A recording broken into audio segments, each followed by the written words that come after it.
I was fogged out by that point. It's all fuzzy. I've reached out to Chris, and the message that came back is that he's not ready to talk, and when he is, he will reach out. So it seems like Will Smith finally apologized to Chris Rock, right? There's a fantastic video, and I'm going to bring up Spidey of Behavioral Arts. I tend to do it a lot. So, Spidey, I expect a paycheck coming soon. He has brought up a good point and did a great coverage of a video of Logan Paul. And instead of going out or partying, kind of like sort of finding myself. The Japanese suicide forest. I mean, he lost his YouTube status, all kinds of things. It was really bad incident. And I mean, he's kind of a dumb kid, right? Mm-hmm. Now, several years later, literally, I believe earlier this year, he talked about it and said how he didn't completely understand what it was he did wrong. He just knew everybody was mad at him. And it took him some, internal development to see, damn, that went, that was ridiculous. That was a horrible thing to do. And now, he said he can't even watch any of himself before that point. Okay. So I'm going to start from the beginning, and this beginning is weird. Spidey from Behavior Arts pointed this out. So I'm going to give credit ahead. I'm not going to sit there and take things, but I noticed it too. He spoke of it really well. So everybody check out his video later.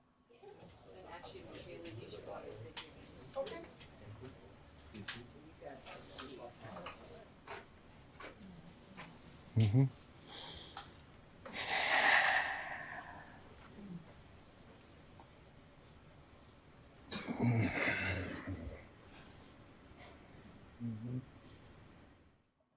Take note that it seems silly that we're staring at text on the screen. Everything is staged, and you listen and you hear little chatter in the background, then kind of a deep sigh, and then you show him slowly going over with a nice, fogged out image and then sitting down. It's it takes away a little bit of the sincerity from the jump. Well, it's a produced sincerity, and for those of you people who recognize the production piece of it, then it's unsincere. People who don't recognize the production cost, it's like one time me and my daughter were watching a movie, and it was a sad part of the movie, but she was sitting there and she was like, "Oh, the music is so sad," and I was like, "Yeah, but that's manufacturing that emotion," and that's exactly what he's doing here. But again, they're movie stars, they have production teams. I would suspect if you're doing an apology video, this is the way you do it to make people feel. But is it an apology, or is it marketing, or is it controlling a message?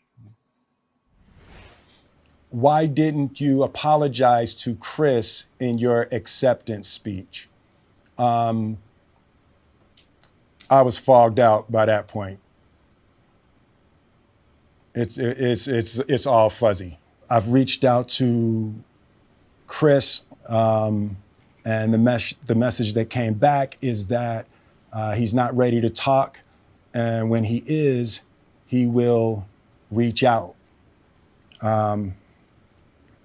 So I will say to you, Chris, I apologize to you. My behavior was unacceptable, and I'm here whenever you're ready to talk. Look, I honestly don't feel at the time that he necessarily thought he did the wrong thing. Again, you don't just instantly go, "Oh my God, I was wrong," necessarily. If you're that angry and that enraged, I think there was a quality in him still saying, I, like the father who I just portrayed, I'm getting the Oscar for, was protecting my family. And I think that's where some of the fogging is. But does he want to say, no, I was still pissed at him. I really didn't feel like I needed to apologize to him at the time. I have learned now that I should have, and time has gone by. But at the time, no, I didn't really want to. I was still pissed on him. I didn't care at all at the time. We're talking about an event that happened in March. Mhm. Right now, it's August. So March, March, April, May, June, July, August. So essentially, and I'll even give, because it happened at the end of March versus the beginning of August, so I'll give it 4 months. Okay. So we're about 4 months after the event. Mhm. And this apology he's apologizing as if it's now. And I think the problem that I have with this, and why I don't feel it's as sincere, is this could have easily happened a week after the event. Like, you just slap somebody, embarrass them on stage. Why? The motive is, why take so long to do it so publicly in this particular way? And that's kind of what makes me question the motives of coming out with this type of apology, because Will Smith did come out with an apology and apologize to Chris Rock later. I think maybe a week or 2 weeks later. Right? I think within 2 or 3 days. Yeah. He did it on Instagram. No, it was very quick. But So- again, I'm going to point out the Logan Paul thing. I'm not even fucking kidding. Do you see it? That's a fucking person. Yeah. Do you go do the sit down and really come out and do all this until you have maybe seen somebody, gotten a little therapy, gotten a little handle on what the hell exactly you did do? So I'm going to go back and forth on it. Maybe. Because the production thing, I think, takes away from some of the sincerity. The time aspect, I'm not going to say necessarily that it's a cynical move to wait all that time. It could be a legitimate move of, I just wasn't even ready. I was so humiliated, embarrassed. Where have we seen him? Has he been on camera? Has he done anything?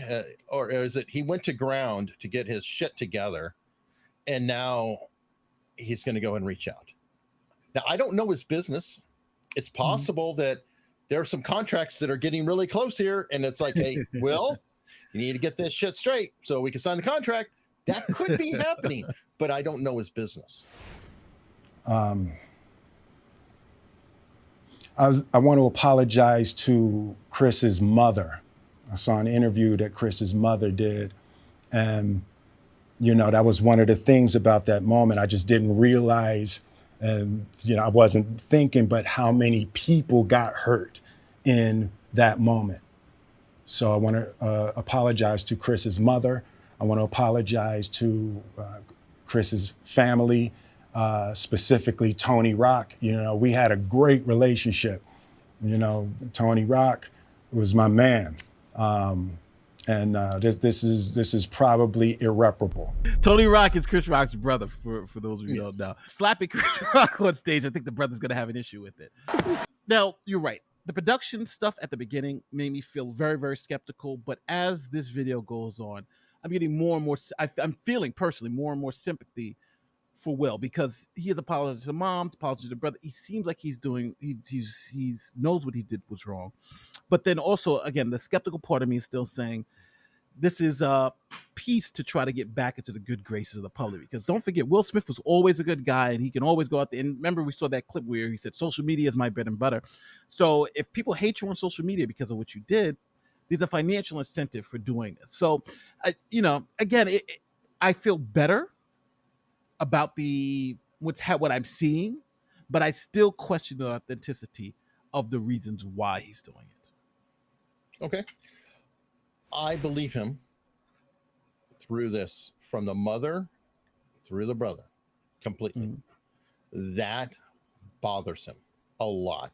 And you can tell it while he's waving and his eye blocking. He's very embarrassed by it. Also, tonally, if you listen to the tone, there's still a little residual anger in there when he was talking about Chris. It's very subtle, but it's like, you know, Chris, I apologize. You know, kind of like are we going to move on? Because they know each other. They have a pretty long-standing relationship with each other. So I think that has to factor in.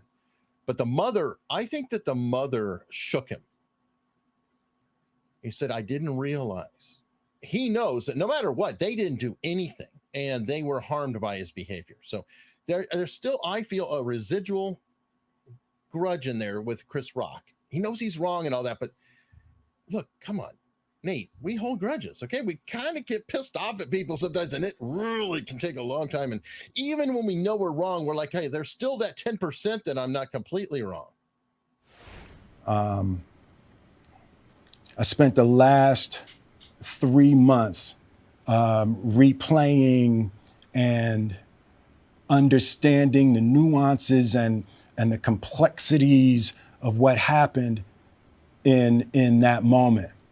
And I'm not going to try to unpack all of that right now, but I can say to all of you, there is no part of me that thinks that was the right way to behave in that moment. There's no part of me that thinks that's the optimal way to handle a feeling of disrespect or insults. The one interesting part about this is the fact that right afterwards, they had the excuse was, we're defending my family. I'm defending my family. And now he's kind of gone back on that and says there is really no excuse. The excuses that I was giving before, him, his son, right? His son gave the big tweet, this is how we do it. Now I think that self-reflection that you were talking about earlier may have hit him and said, there is no excuse for this, right? I wasn't defending my family. And I also think all the people who are out there saying Will Smith was right, I would have done the same thing. Now he's telling those people, no, when I said that I was defending her honor, that was wrong. That was the wrong thing to do. And it seems that realization of, you can't just slap someone because you don't like what they're saying, is something that I think he had to struggle with because, in the minority community, and to be honest with you, even hillbillies and the white, what do they call the Rednecks. southern, the white southern rednecks. Rednecks. That's where that behavior came from. Yeah, that because people say that's how black people do it, but no, it's southern hick rednecks. They also do the same thing too. No, they learned it from southern rednecks. That's where it started. If you say something bad about my family, I'm gonna beat you up and kill you, and you duel, right? Arendelle duel, and you can get shot. But I think now in 2022, that is obviously not the right way. But I'm still kind of surprised it took him 4 months to come out and say there's really no excuse for slapping somebody because they said a joke that I just didn't agree with, right? Mm-hmm. I don't know. It's the timing, and I think you're right. You've been saying the timing shouldn't matter, but the timing does matter to me. I don't know why I can't get over it, but it shouldn't have took 4 months for this. I'll tell you, you missed one little point. Remember I just said he's not all the way there? Yes. He said a specific word in this section that's very relevant. This is not the optimal way.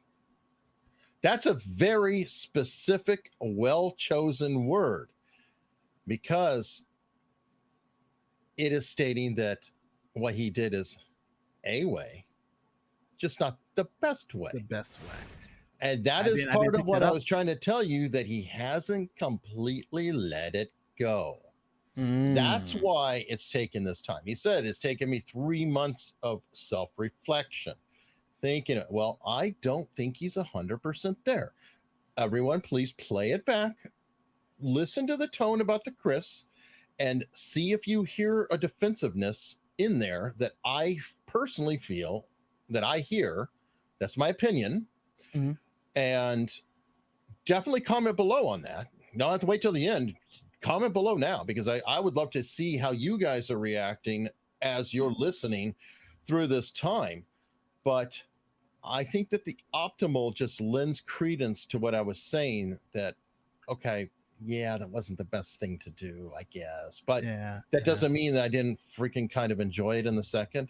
I didn't kind of feel a little bit of pride. I can't help but think maybe you still deserved it a little bit. Maybe I overreacted, but maybe you deserved it a little bit. You understand what I'm saying? Yeah, We're definitely. not wholly going over. Now, when you talked about the mother, you talked about the brother, 100%. Boom, all the way there, right? Just wrong. It was just wrong. It was wrong for them. It's not completely there with the Chris. After Jada rolled her eyes, did she tell you to do something? No. It's like, I made a choice on my own, from my own experiences, from my history with Chris. Jada had nothing to do with it. I'm sorry, babe. I'm going to say sorry to my kids and my family, for the heat that I brought on all of us. A couple of things surprised me. So number one, these are prompted questions and answers, right? So he knows what the questions are, and he already probably has already gotten the answers, right? Because he's reading questions and he's pretending like I'm reading these fresh questions that are coming fresh. Oh, here's a question that came from a fan, but this is not it. These are prepared questions and prepared answers. The second is that I don't believe this is not about Jada. I don't believe this is not. I believe that Jada was the reason for it, but I believe also it's just This is that masculinity thing. Where I think he saw Chris Rock. He's like, this guy's a little B. He's a 5 foot something. He's saying this stuff. I'm 6'1". I'm gonna go up there and I'm gonna do. What's he gonna do to me, right? What's he gonna do to me? That machismo piece of it. So to say that Jada had nothing to do with it, you can even tell when you go back and look at the video. He was laughing at the joke. He thought things were funny, and then when he looked at Jada, that's when his demeanor, not only his demeanor changed, but then he felt like he had to do something to turn her mood from one of displeasure to one of satisfaction. I just don't believe him when he says this was not about Jada and this is no. I think this was definitely about her, and I think he's trying to take the heat off of her by saying that it was just all him. He's not lying, but he's being deceptive, if that makes sense. I believe Jada did not tell him to do that. That is true. Yeah. I also believe Jada didn't have to tell him to do that.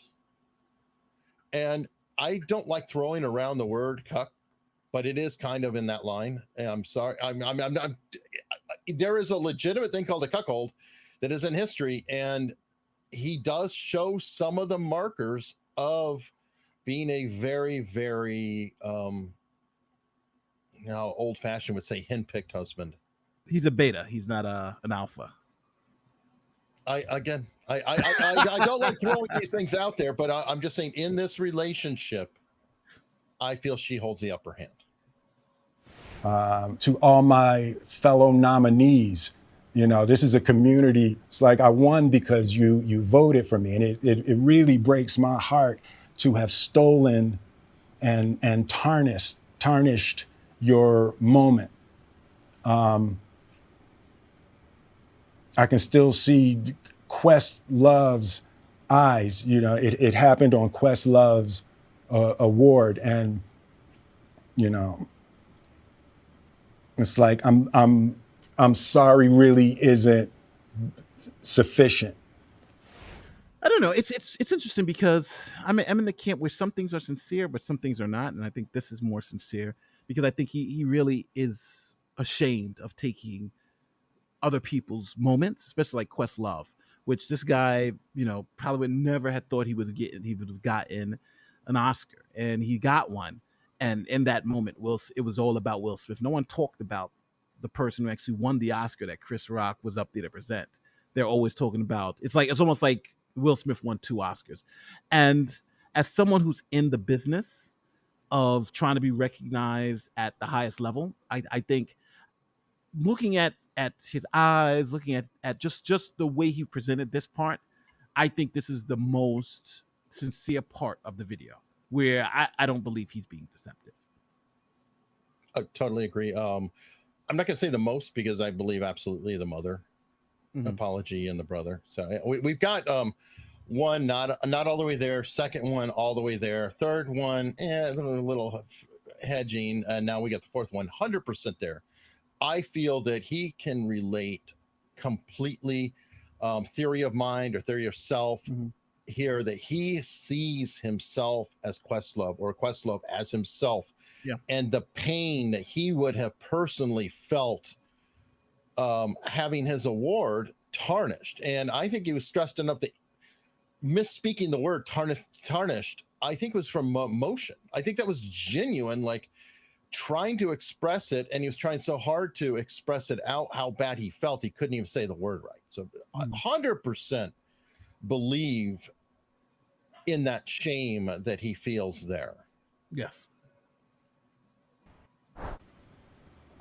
What would you say to the people who looked up to you before the slap, or people who expressed that you let them down? So there's two things. One, disappointing people is my central trauma.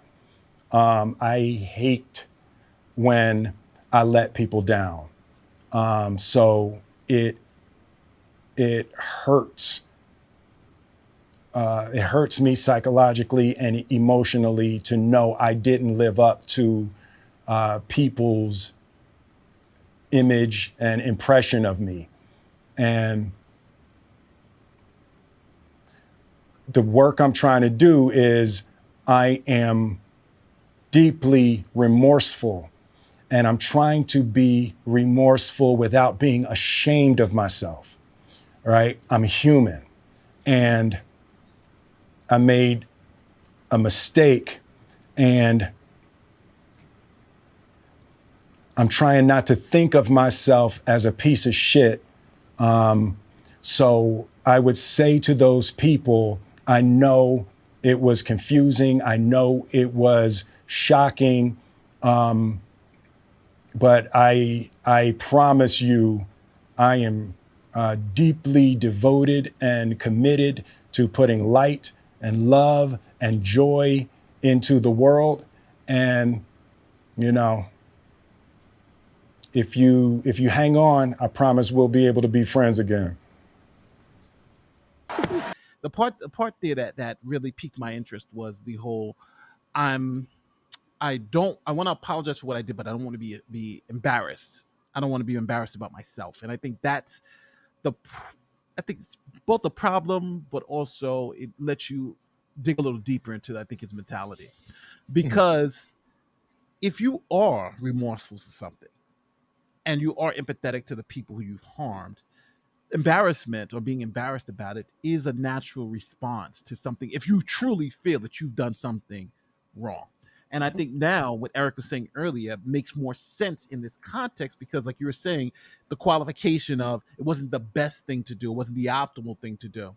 I think that shows the conflict between, yes, I've done something wrong, but I don't believe he believes it was really wrong. I think he believes that it was really not the best for business, not the best for everyone to see, not the best in the type of business that he's in.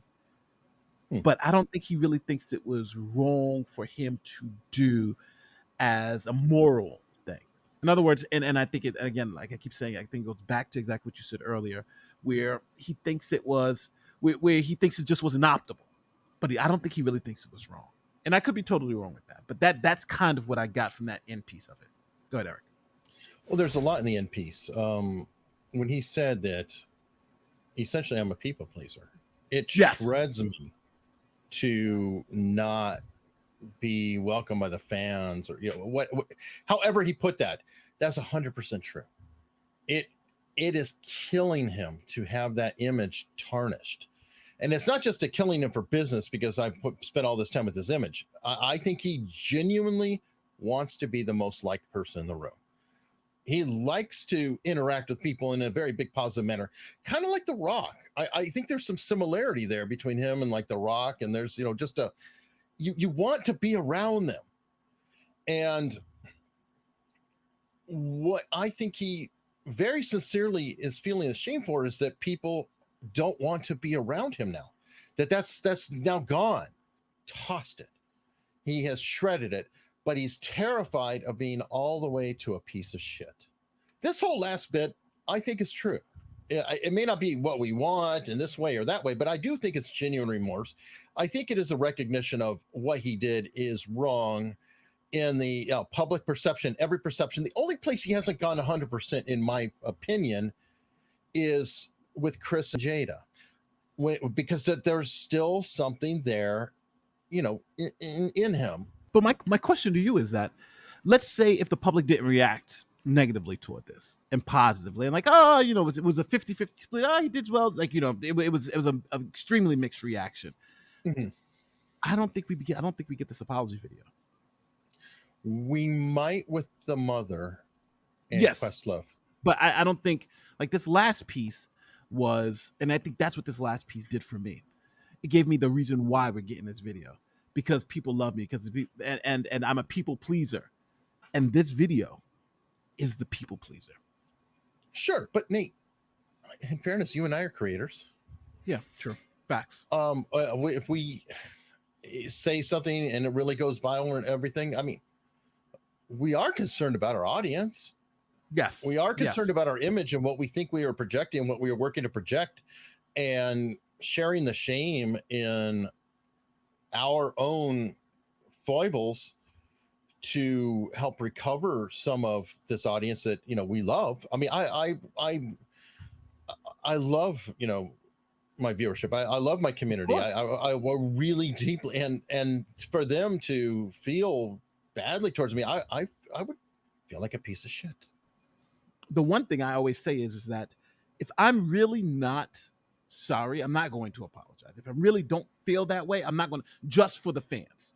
And a lot of people say, well, Nate, look how badly you're ratioed, right? You're going to lose all these people because you're telling them something that you're not saying sorry for, something that you should say sorry for, just to please them.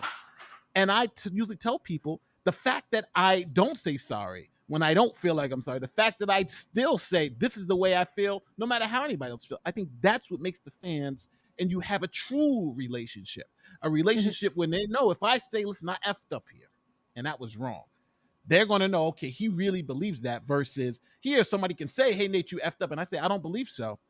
Then that's a different part. But What that's, if you're 90% there though? And that's my point. What if you're like, that's a good point. because again, he's very sincere about about Chris's mother, Chris's brother, Questlove, and the fans. So you're sincere. We're going to say all these people are in the picture here. You've done something, and you're not completely sorry about 1 out of the 5, but you damn sure did it to the other 4. Now, where are you going to go, Nate? Are you going to say, I'm not so? You see, there's a weird point here, and I just want to be fair to the person. But Eric, but I'm going to ask you, who is this apology for? Is it this apology should be for, because it's been said, this is an apology to Chris Rock. But and think about what you just said, the only sincere part about this was the apology to everybody else and not to Chris Rock. And mostly to Chris Rock. But like I said, there was a little bit, and some of this I think is just a continued communication. Like, if Chris had talked to him and picked up the phone, I think it'd be 100% there. But you know what? It doesn't matter what I think. It doesn't matter what Nate thinks. Nate, you and I are going to react to another video with an apology that I think is absolutely sincere, and we can make a comparison down the road.